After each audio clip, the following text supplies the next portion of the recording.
आज हामी कक्षा 9 विज्ञानको साइन्टिफिक स्टडी वैज्ञानिक अध्ययन भन्ने पाठको पार्ट 3 सुरु गरिरहेको छौं। आई होप तपाईहरुले मेरो पार्ट 1 र पार्ट 2 यो पाठको हेरिसक्नु भएको होला। आज हामी मेट्रिक जसलाई मेट्रिक प्रिफिक्स भनेर पनि भनिन्छ गर्छौं। मेट्रिक उपसर्ग भनेको के हो त? जस्तै अब एकछिनलाई यसलाई बिर्सिदेऊ। यहाँ केही शब्दहरु म लेखेको छु, त्यसलाई एकचोटी रिपसँग बोल्नु होला। मिली सेन्टी डेसी ग्राम डेका हेक्टो किलोग्राम। मिली सेन्टी डेसी ग्राम डेका हेक्टो किलोग्राम। अब हेर्नु, यो ग्रामको ठाउँमा कहिलेकाहीँ लिटर पनि आउन सक्छ। जस्तै अब कुनै मास नापिरहेको छौं भने हामी ग्राम भन्छौं, ग्राममा नाप्न सक्छौं। यदि भोल्युम नापिरहेको छौं भने लिटरमा नाप्न सक्छौं, त लिटर पनि आउन सक्छ। यहाँ milli centi deci litre deca hecto kilo litre. चाहे कहिलेकाहीँ समय नापिरहेको ग्रामको ठाउँमा सेकेन्ड पनि भन्न सक्छौं। Milli centi deci second deca hecto kilo second है। यसरी हामी कुनै पनि सानो यदि कुनै कुरा नाप्छौं भने, जस्तै ग्राम भन्दा सानो कुराहरुलाई नापिरहेछौं भने त्यसलाई हामी मिलिग्राम, सेन्टिग्राम, डेसिग्राममा नाप्न सक्छौं। तर एक कुनै कुरा ग्राम भन्दा ठूलो छ है भने त्यसलाई हामी डेकाग्राम, हेक्टोग्राम या किलोग्राममा नाप्न सक्छौं। त जस्तै कुनै कुरा एउटा सानो कुरा नापिरहेछौ तिमी भन्यो ल 10 मिलिग्राम भयो। त्यो 10 मिलिग्राम कुनै सामान तिमीले जोख्यौ भने यो मिली जुन ग्रामको अगाडि लागिरहेको छ, यो मिली यो के हो त? मेट्रिक उपसर्ग हो। ठीक छ। जस्तै कुनै माना कि हामीले कुनै अलिकति ठूलो कुरा नाप्यौ, माना कि 50 किलोग्राम छ त्यो कुरा, 50 किलोग्राम। माना एक बोरा चामल हामी लियो, त्यसलाई जोख्दाखेरि 50 केजी आयो, त्यो 50 किलोग्राम आयो भने यो ग्रामको अगाडि यो जुन किलो लागिरहेको छ, यो किलो के भयो त? मेट्रिक उपसर्ग भयो। यानी हाम्रो यो जुन ग्राम छ, जुन मासलाई हामी जोखिरहेको छौं ग्राममा, त्यसको अगाडि सानो, यदि ग्राम भन्दा सानो कुरा नाप्नु छ चाहे ग्राम भन्दा ठूलो कुरा नाप्नु छ भने हामी विभिन्न किसिमको उपसर्गहरु त्यो शब्द ग्रामको अगाडि लगाउन सक्छौं।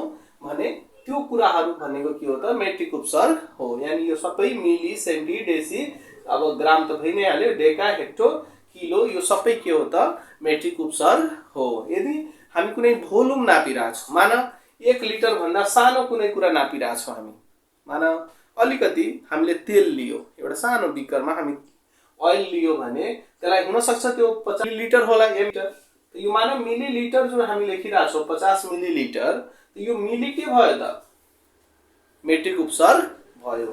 यानी यो मुख्य एकाइको अगाडि जुन हामी लगाइरहेछौं कुराहरु, त्यसलाई हामी के भन्छौं त? मेट्रिक उपसर्ग भन्छौं।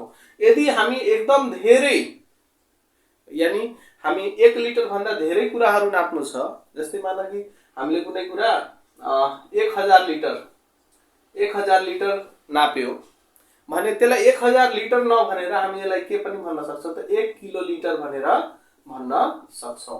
त यो लिटरको अगाडि जुन फेरि यो किलो आयो, त्यो किलो चाहिँ के भयो त? यो सब के हो त? मेट्रिक उपसर्ग हो। मैले के भन्न खोजे भने यो मेट्रिक उपसर्ग किन लाग्छ त? यो के हो त? यो मुख्य एकाइको अगाडि केही शब्दहरु लाग्छ जसले सानो या ठूलो कुरा नाप्नको लागि हामीलाई सजिलै त्यो कुरालाई व्यक्त गर्नको लागि सहयोग गरिरहेको हुन्छ। जस्तै अब माना कि कुनै कुरा 10 मिलिग्राम छ, 10 मिलिग्राम छ, एमजी छ भने त्यसलाई अब ग्राममा लेख्नु पर्यो भने त 0.001 ग्राम भन्नु पर्यो। यति लफडा नगरिकन हामी डाइरेक्ट त्यसलाई के गर्न सक्छौं? 10 एमजी लेख्न सक्छौं। ठीक छ।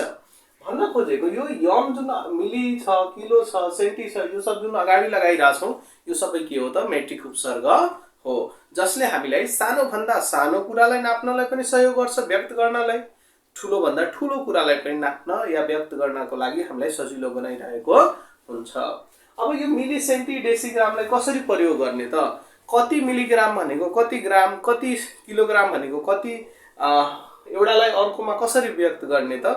त्यो कुरा हामी सिक्ने प्रयास गरौँ है त। माना हामी ग्रामको लागि गरिरहेछौं र यो तीनवटा पछि जुन ग्राम छ यो भयो हाम्रो आज अहिलेको मुख्य एकाइ। यहाँ लिटर पनि हुन सक्छ, सेकेन्ड पनि हुन सक्छ। अब हामी के नापिरहेछौं त्यसमा यो कुरालाई हामी राख्छौं। ठीक छ। माना हामी पिण्ड नाप्नु छ, मास नाप्नु छ भने हामी ग्राममा नाप्नु पर्ने हुन्छ पिण्डलाई।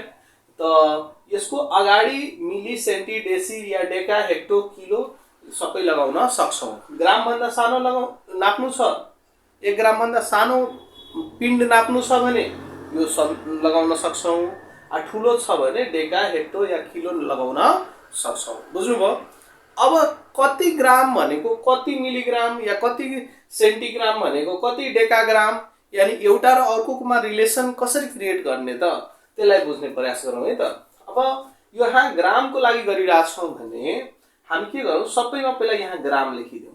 जस्तै मिलिग्राम, सेन्टिग्राम, डेसी ग्राम, ग्राम त ग्राम नै भइहाल्यो, डेका ग्राम, हेक्टो ग्राम। ठीक छ। अब के गरौँ, सबैमा यहाँ इक्वल टु दिउँ। यहाँ त सबै छ। अब एकचोटि मुख्य त तिमीले याद गर्यो नि, मिली सेन्टी डेसी ग्राम डेका हेक्टो किलोग्राम। पहिला यो लेख्न आउनु पर्यो हामीलाई, मिली सेन्टी डेसी ग्राम डेका हेक्टो, अनि यो साइडमा केले गर्ने त किलोग्राम सुरुमा लेखेको थियो हामी, जोडिदियो। ठीक छ। सबैमा इज इक्वल टु लगाइदियो। अब के गर्ने भने यतातिर सबैमा 10 गर र यतातिर सबैमा 1 1 1 1 1 लेख्दियो। ठीक छ। अब यो मिलिग्रामको तल के छ त, सेन्टिग्राम। यो सेन्टिग्रामलाई के गर, यहाँ लेख, यहाँ लेख सेन्टिग्राम। अब यो सेन्टिग्रामको तल के छ, डेसीग्राम, त यहाँ लेख डेसीग्राम। डेसीग्रामको तल के छ, ग्राम, त यो ग्रामलाई यहाँ लेख। ग्रामको तल के छ, डेकाग्राम, त ग्रामको सिधामा के लेख, डेकाग्राम। डेकाग्रामको तल के छ, हेक्टोग्राम, हेक्टोग्राम यहाँ लेख। ठीक छ। अब यति लेखिसकेपछि हेर त, 10 मिलिग्राम भनेको 1 सेन्टिग्राम हो, 10 सेन्टिग्राम भनेको 1 डेसीग्राम हो, 10 डेसीग्राम भनेको 1 ग्राम हो, 10 ग्राम भनेको 1 डेकाग्राम, 10 डेकाग्राम भनेको 1 हेक्टोग्राम, 10 हेक्टोग्राम भनेको 1 किलोग्राम हो। ठीक छ। अब कुनैलाई कुनैसँग रिलेसन हामीलाई निकाल्नु पर्यो। जस्तै मान कि कसैले तिमीलाई सोध्यो कि 1 सेन्टिग्राममा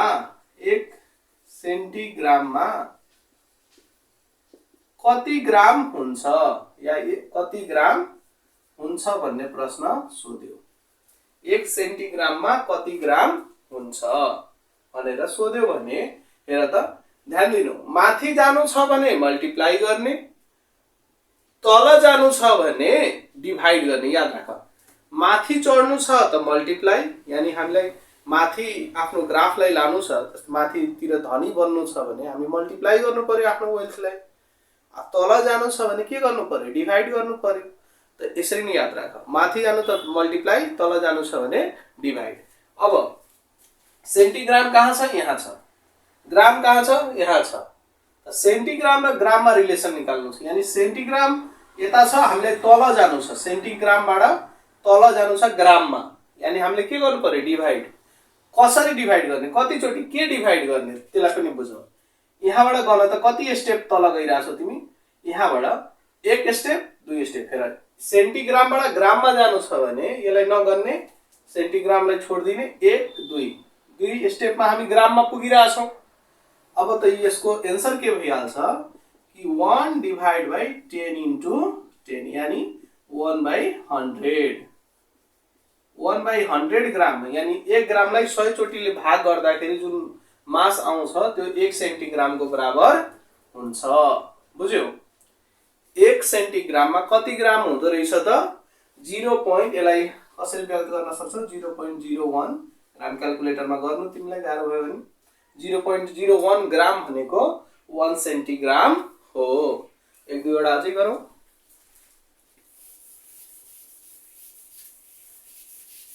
ल फेरि पनि भने, तल जानु छ भने डिभाइड, माथि जानु छ भने मल्टिप्लाई। अब मान कि यो मिलिग्राम र ग्राममा रिलेसन निकाल। तिमीलाई ल 1 ग्राममा कति मिलिग्राम हुन्छ?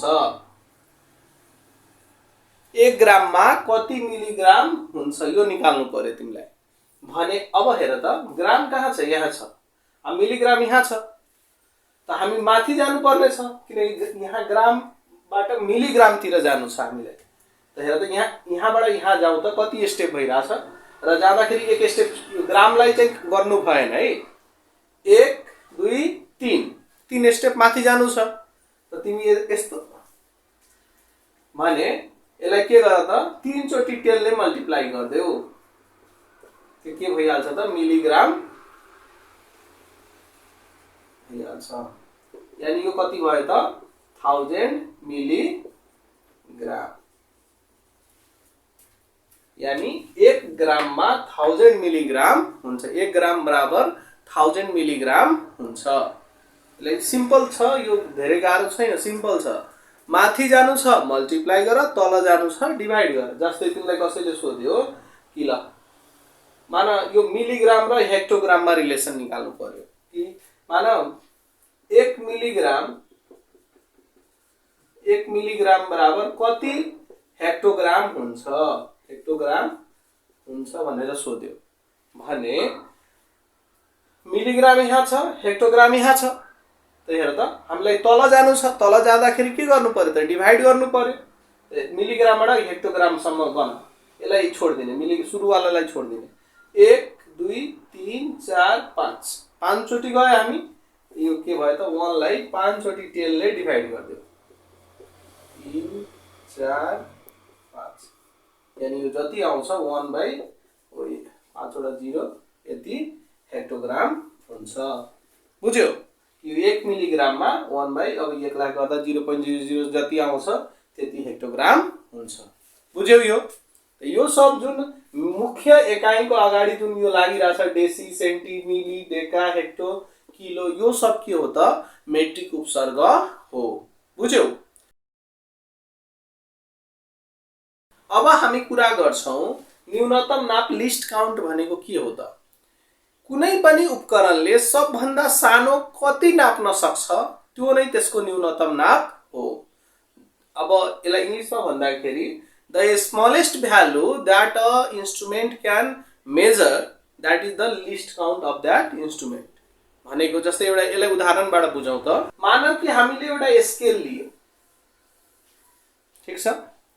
यो स्केलमा त यसरी लेखेको हुन्छ 1 cm 2 cm 3 cm भनेर लेखेको हुन्छ र हाम्रो नर्मल क्लासमा युज गर्ने स्केल जुन हुन्छ त्यो कति सेन्टिमिटरको हुन्छ त? 15 सेन्टिमिटरको हुन्छ है। 0 देखि 15 सेन्टिमिटर त्यसले नाप्छ। अब यो स्केलले सबभन्दा सानो कति नाप्न सक्छ त?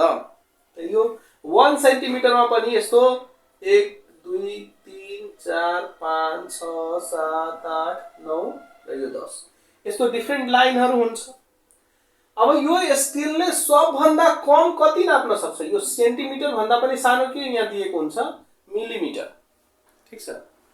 त यो यहाँदेखि यहाँसम्म भनेको कति भयो त? 1 मिलिमिटर। यहाँदेखि यहाँसम्म कति भयो? 2 मिलिमिटर। यहाँदेखि यहाँसम्म 3, यहाँ गयो भने 4, यहाँ गयो भने 5, यसरी यो बढ्दै जान्छ। त सबभन्दा कम यो स्केलले कति नाप्न सक्छ त? यानी यसले सबभन्दा कम कति नाप्न सक्छ त? 1 मिलिमिटर नाप्न सक्छ। तर यदि कुनै मान दुईटा बुन्दा छ, यो दुईटा बुन्दा एउटा बिन्दु र अर्को बिन्दु 0.5 मिलिमिटर छ भने के यो स्केलले नाप्न सक्छ त? सक्दैन। यो स्केलमा जुन लाइनहरु बनाइएको हुन्छ सबभन्दा सानो लाइन कतिको हुन्छ त? 1 मिलिमिटरको हुन्छ। यानी यो 1 मिलिमिटर सम्मको नाप छ भने यसले नाप्न सक्छ। 1 मिलिमिटर भन्दा कम छ भने यो स्केलले सही तरिकाले नाप्न सक्दैन। त यो स्केलको न्यूनतम नाप कति भयो त? 1 मिलिमिटर भयो। त्यसैगरी हामीसँग प्रोट्र्याक्टर हुन्छ। त्यो प्रोट्र्याक्टरले एंगल नाप्ने गर्छ। त यो प्रोट्र्याक्टरले सबभन्दा कम कतिको एंगल नाप्न सक्छ त? यो लाइनमा कतिको सबभन्दा कमको एंगल नाप्न सक्छ त? 1 डिग्रीको नाप्न सक्छ।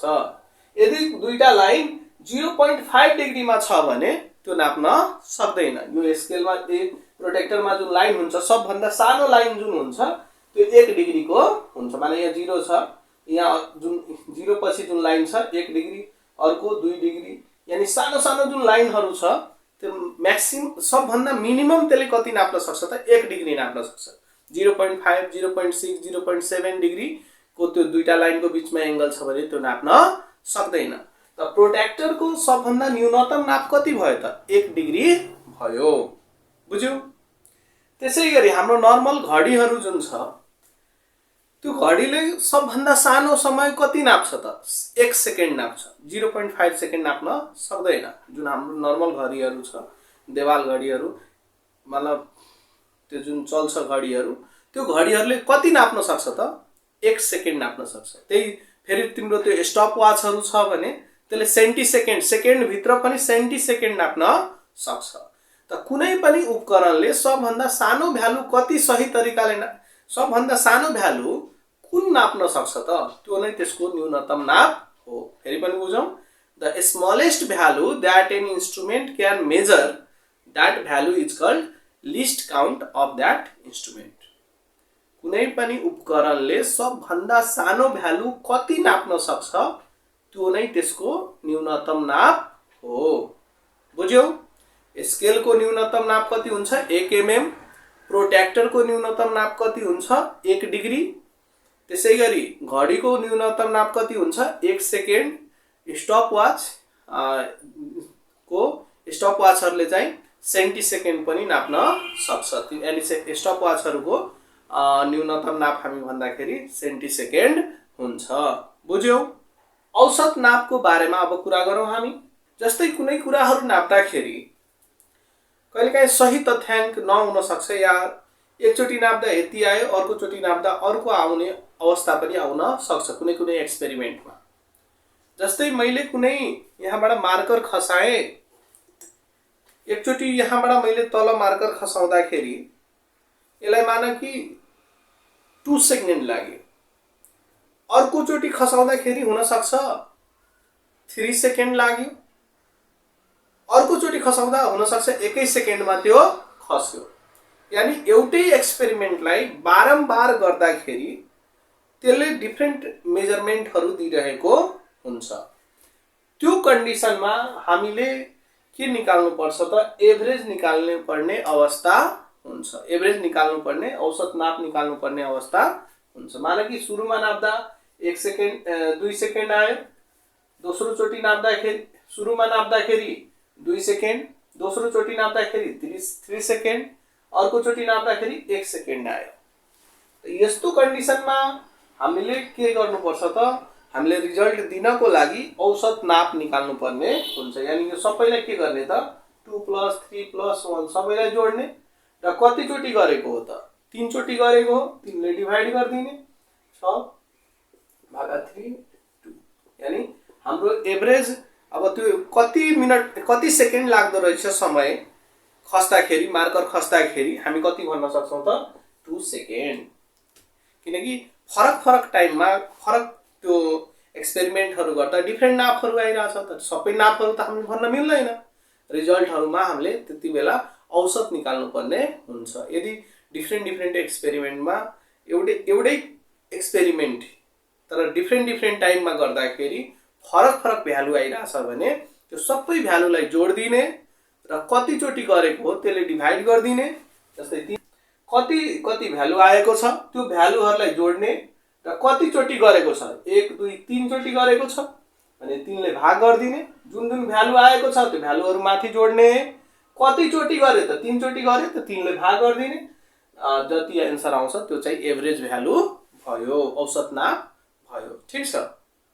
त यो कस्तो बेलामा युज गरिन्छ भने जब एउटै एक्सपेरिमेन्ट डिफरेन्ट टाइममा गर्दा डिफरेन्ट भ्यालु दिइराछ भने त्यति बेला औसत नापको महत्व हुन्छ। ल अब हामी कुरा गर्छौं विज्ञानको उपलब्धि र चुनौतीहरु। आजसम्म भौतिक विज्ञान, रसायन विज्ञान, जीव विज्ञानले हाम्रो लागि के गरेको छ, हाम्रो लागि के उपलब्धिहरु भएको छ त्यो विज्ञानहरुबाट, र त्यहाँ के चुनौतीहरु पनि थपिएको छ त्यसको कुरा। What are the important discoveries of science that are helpful for us and what are their limitations, के समस्याहरू पनि केही थपेको हुन सक्छ, त्यो कुराहरू अब हामी गर्छौं। जस्तै यहाँ डिफ्रेन्ट सेक्टरहरूमा हामीलाई साइन्सले केही कुराहरू प्रदान गरेको छ। जस्तै फर्स्टमा कुरा गरौँ हामी हेल्थ सेक्टर, स्वास्थ्य क्षेत्रमा। त हाम्रो रोगहरू पहिचान गरी हामीलाई औषधि उपचार गर्नको लागि विज्ञानले एकदम ठूलो भूमिका खेलेको छ। जस्तै एक्सरेहरूको कुरा, भिडियो एक्सरेहरूको कुरा, सिटी स्क्यानको कुरा, यो सबै विज्ञानले दिएको छ। हामीलाई विभिन्न उपकरणहरू दिएको छ जसले हाम्रो शरीरलाई सजिलै चेक जाँच गर्न सकिन्छ। त्यसैगरी विभिन्न औषधिहरू विज्ञानले दिएको छ। त्यो औषधिहरू खाँदाखेरि हाम्रो रोगहरू निकै छिटो ठीक भइरहेको छ। ज्वरो लाग्यो प्यारासिटामोल ट्याब्लेट खाऊ, ज्वरो ठीक भइहाल्छ। इभन आजभोलि क्यान्सर समेतको औषधिहरू बन्न सुरु भइसकेको छ। भन्न खोजेको हाम्रो हेल्थ सेक्टरमा हाम्रो स्वास्थ्यलाई मेन्टेन गर्नको लागि विज्ञानले एउटा धेरै ठूलो भूमिका खेलेको छ। अब भूमिका त खेल्यो यसले, तर यसको चुनौती पनि छ। हामीले विज्ञानका उपलब्धिहरूलाई प्रयोग गर्दाखेरि, जस्तै एक्सरेहरूको बढी प्रयोग गर्दाखेरि त्यहाँबाट निस्किने लाइटहरूले हाम्रो शरीरमा क्यान्सर समेतका रोगहरू लगाउन सक्छ। त चुनौती पनि छ। त्यो प्रयोग गर्दाखेरि हामीलाई केही क्यान्सर समेतका रोगहरू पनि लाग्न सक्छ। एक्सरेहरूबाट निस्किने जुन लाइटहरू छ, बढी एक्सरे गर्दाखेरि हाम्रो कोषहरूमा क्यान्सर समेतका रोगहरू सुरुवात हुन सक्छ। यातायात ट्रान्सपोर्टेसनको लागि हामीले cycle, motorcycle, car, jeep, aeroplane, helicopter सब बनाउन सफल भएका छौँ हामी विज्ञानले गर्दाखेरि। तर त्यही विज्ञानले गर्दाखेरि केही चुनौतीहरू पनि थपिएको छ। हाम्रो हावाहरूमा धेरै नै प्रदूषण हुने, एक्सिडेन्टहरू हुने, यो चुनौती पनि छ। त्यसैगरी एग्रिकल्चरल सेक्टरमा आजभोलि डिफ्रेन्ट रोबोटहरू बनेका छन्। रोबोटहरूले खेतीपाती गरिदिन्छ, या अरू यसको साथसाथै विभिन्न उपकरणहरू बनेका छन्। सजिलै एकचोटिमा सजिलै धेरैभन्दा धेरै खेतीपाती हामी गर्न सक्छौँ। धेरै धानहरू काट्न सक्छौँ, रोपाई गर्न सक्छौँ। सजिलै ट्र्याक्टरहरू चलाएर हामी त्यो हल्लो जोत्न सक्छौँ। यो उपलब्धि छ। तर त्यसैगरी मलहरूको कुरा छ, फाइदा छ। तर बेफाइदा के छ, हामीले बढी रासायनिक मलहरू हाल्दाखेरि खेतको जुन कृषि योग्य जमिनहरू छ त्यो खराब हुँदै गइरहेको छ। त्यसको जुन क्षमता छ, फर्टाइल हुने क्षमता छ, फर्टिलिटी, रासायनिक मलले गर्दाखेरि त्यो घट्दै गइरहेको छ। शिक्षा क्षेत्रमा एकदम यो हामीले अहिले के गरिरहेछौँ त, अनलाइनमा पढिरहेको छौँ। यो विज्ञानको देन हो। मैले मोबाइलको प्रयोग गरेर भिडियो बनाइरहेको छु, मैले क्यामेराको प्रयोग गरेर भिडियो बनाइरहेको छु। त्यो क्यामेरा पनि कसले दियो त? विज्ञानले दियो। हामीलाई अनलाइनमा पढ्न मोबाइल, कम्प्युटर, युट्युब, हैन, यो इन्टरनेट, यो सबै कसले दियो त? एकदम यो हाम्रो विज्ञानले नै दिएको छ। आजभोलि हामी च्याट जीपीटीहरू प्रयोग गरेर विभिन्न एन्सर क्वेसनहरू खोज्न सक्छौँ। धेरै फाइदाहरू छ। एआई जुन डेभलप भएको छ त्यसले पनि शिक्षामा एकदम धेरै ठुलो हेल्प गरिरहेको छ हामीलाई। त यो सब फाइदा छ। तर चुनौती के छ भने धेरै एआईहरूको प्रयोग गर्दा, च्याट जीपीटीको प्रयोग गर्दा हाम्रो क्रिएटिभिटी के भइरहेछ त? घट्दै गइरहेको छ। हामीलाई कुनै एन्सर आएन, दिमाग लगाउँदैनौँ हामी, डाइरेक्ट च्याट जीपीटीमा भने त्यो त हाम्रो स्तर, सोच्ने स्तर त घट्यो नि त। हेर, बेफाइदा पनि छ। जस्तै अब मोबाइलमा तिमी युट्युबको लागि मोबाइल खोल्यो, तर टिकटक, फेसबुक यताउति गयो, साथीसँग च्याटिङ गर्न थाल्यो, बिना कामको गफ गर्न थाल्यो, त्यो के छ त? बेफाइदा पनि छ। त यसरी फाइदा छ, त्यसको केही चुनौतीहरू पनि छ। चुनौतीलाई हामीले कम गर्दै जानु पर्छ। यसरी हामीले यो वैज्ञानिक अध्ययन जुन पाठ छ कक्षा 9 को साइन्टिफिक स्टडी, यो पाठ कम्प्लिटली सक्यौँ। अब पार्ट 1, पार्ट 2, पार्ट 3 तीनवटा पार्टमा मैले यो पुरा पाठलाई बनाएको छु। यदि कुनै पाठ तिम्रो छुटेको छ भने यहाँ दिएको लिङ्कमा थिचेर तिमी छुटेको पाठहरू सजिलै पढ्न सक्छौ। र यो पाठको साथसाथै म सबै पाठको अब भिडियो बनाउँछु कक्षा 9 को र केही बनाएको पनि छु, त्यो प्लेलिस्टमा थिचेर हेर्न सक्छौ। धन्यवाद। मेरो भिडियोलाई लाइक सब्स्क्राइब गरिराख।